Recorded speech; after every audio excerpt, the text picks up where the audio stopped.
omusumba Wilson Bugembe tumukubireko mu ngalo n'ekkanisa yaabwe eya Worship House.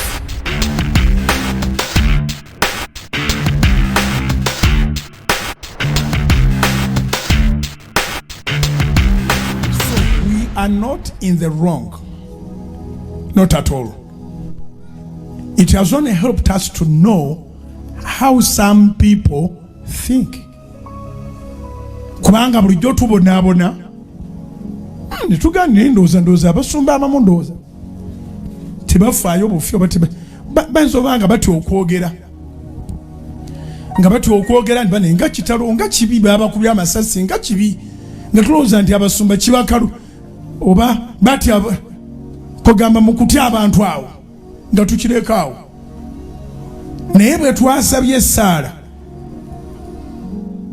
omusumba ategeera n'atategeera namba ennene mu Kampala n'abalala ne batulaga nti baali ku ludda olwagala tufe era bo bakakasizza ababi nti bagenda basabira Saala ebabeezaawo. Banyumirwa nga tubonaabona wabula omusumba Wilson Bugembe tumukubireko mu ngalo n'ekkanisa yaabwe eya Worship House.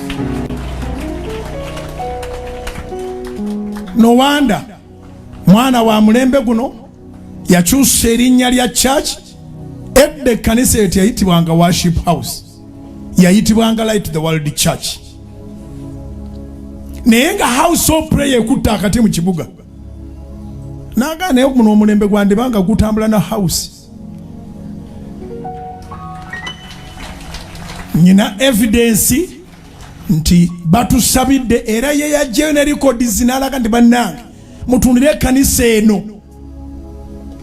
engeri gye yawuliza abantu enjiri abataali batayagalira ddala njiri nga bakoowa bamanyi buli musumba wa mu kibuga mubbi. Abantu ne bawuliriza enjiri ya house of prayer, abantu ne balokoka ne babeerawo ne batuula mu kibangirizi okubatiza Bugembe. Ayina records eziraga nti twabatiza era nga bwe tuzirina bwaziyina babatiza 5,600 n'ababuuza naye mmwe ekyo mulowooza sitaani kimusanyusa? Tekimusanyusa. Najjayo ekigambo nga kiri bibiriko nnyo. No wanda yali yatandika Light the World. Najjayo etabaaza n'aga nti waliwo etabaaza nga tulina zikuuma bukuumi omuyaga guleme kuzizikiza.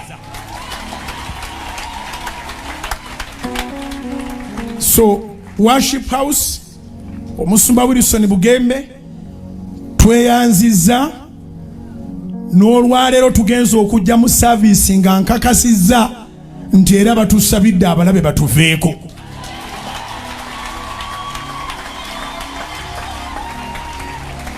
Pawulo ayogera n'aga nti waliwo ekkanisa ezitakkaanya naye era n'asabira ekkanisa ezakkaanya naye okuweebwa omukisa. Kati ekkanisa bw'ebanga etuwadde omukisa naffe tuba tulina ogisabira omukisa.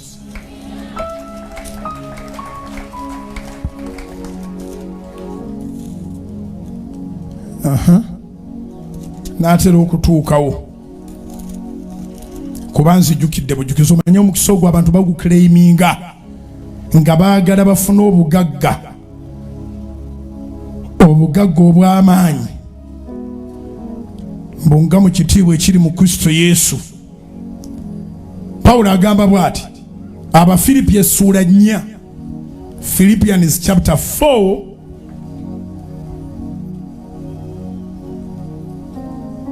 tutandikire n'olunyiriri olw'11. Tutandike n'olw'10. Philippians chapter 4 from verse 10 to 20. Naye nsanyukidde nnyo Mukama waffe kubanga akaakano kye mujje musibuke okulowooza ebyange. Naye ekyo okulowooza mwakirowoozanga naye temwali na bbanga. Si kubanga njogera olw'okwetaaga kubanga nayiga embeera gye mbaamu yonna obutabaako kye neetaaga, naye okwetowaza manyi okwetowaza, era mmanyi bwe kiba okuba n'ebintu ebingi mu buli kigambo ne mu bigambo byonna. Nayiga ekyama ekiri mu kukkuta ne mu kulumwa enjala, okuba n'ebingi era n'okuba mu bwetaavu. Nyinzizza byonna Mwoyo ampa amaanyi, naye mwakola bulungi. Luno lwe lunyiriri lw'empeereza worship house ekkanisa y'omusumba Bugembe. Naye mwakola bulungi okussa ekimu n'ebibonoobono byange. Era nammwe Abafiripi mumanyi nga mu kusooka kw'enjiri bwe nava mu Makedoni nga siwali kkanisa eyassa ekimu nange mu kigambo eky'okugaba n'okuweebwa, wabula mmwe mwekka. Ekkanisa okwesamba omuntu ng'akola bituufu kyadda ono Pawulo, naye esobola okugenda ekkanisa ku rekodi olw'okuyimirira naawe oba olw'obutayimirira naawe. Anti wulira,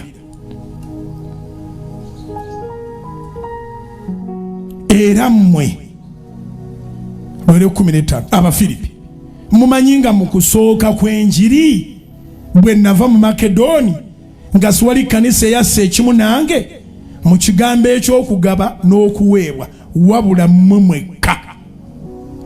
Kubanga era ne mu Sasalonika mwaweereza omulundi gumu era n'ogwokubiri olw'okwetaaga kwange, si kubanga nnoonya kirabo, naye nnoonya ebibala byeyongere ku muwendo gwammwe.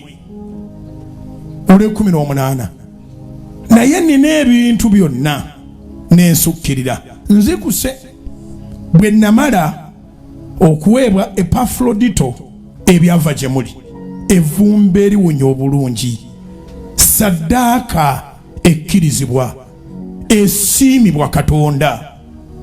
Era Katonda wange anaatuukirizanga buli kye mwetaaga ng'obugagga bwe buli mu kitiibwa ekiri mu Kristo Yesu. Era Katonda Kitaffe aweebwenga ekitiibwa emirembe n'emirembe. Amiina. Zino ennyiriri z'Abafiripi essuula 4 okuva ku 10 paka ku 2 nzisomye ku lwa worship house olwa clip trendinga nga Musumba Bugembe yajjayo n'ettaala okudemonstratinga abalaga emigaso gy'ettaala. Ettaala teteekwa kubanga ewalanibwa buwalanibwa. Bugembe yakkiriza n'ayogera nti mu mulembe gwa bugingo ekisaawe ekisinga obunene mu Uganda kijjula, naye abasigadde ebweru nga basinga abali munda. N'abuuza ekkanisa nti ekyo mulowooza Sitaani akisanyukira? Precisely buli gwawulira ayogera nga ayagala tubonaabone, taliiko lukiiko Sitaani yatudde mu ndaaye. Mmwe mwenna ddala muli basiru?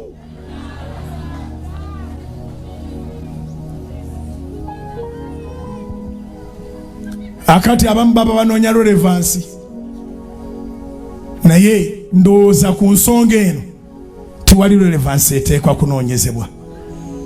Tuteekwa kuyimirira ku cause. Ekkanisa tuteekwa okumanya nti bw'ebeereemu ne bagikuba eyo yeddako.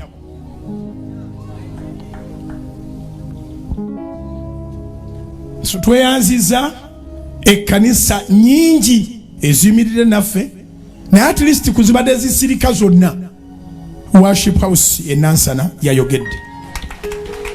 Ate ng'owulira ekibiina kirespondinga nga bamurespondinga nga buli kyabajjukiza house of prayer emyaka 10 egiyise ekyekoze nga buli kyabajjukiza bakkiriziganya bali mu mwoyo gwe gumu. Mukama abatuweera omukisa.